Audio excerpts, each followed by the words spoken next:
video, I'm going to give you the answer for this question. The question is, the earliest known form of bowling was played in what country? Well, now I'll give you the answer for this question, and the correct answer for the question is Egypt. So that is the answer for the question, Egypt. That's the answer.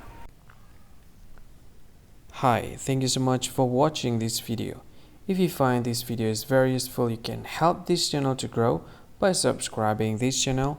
Please this subscribe button and don't forget to like this video. And if you find this video is not really good, or you don't really like this video, or you kind of feel that it's a little bit offensive or something like that, you can click this one, dislike button. You can do that anyway.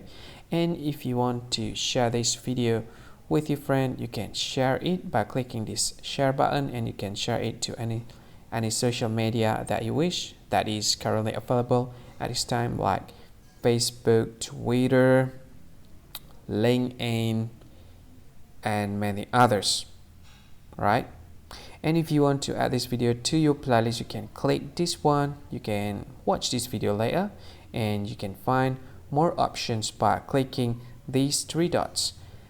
And yeah, don't forget to subscribe. I think that's all of it. Thank you so much for watching this video, and see you again in another video.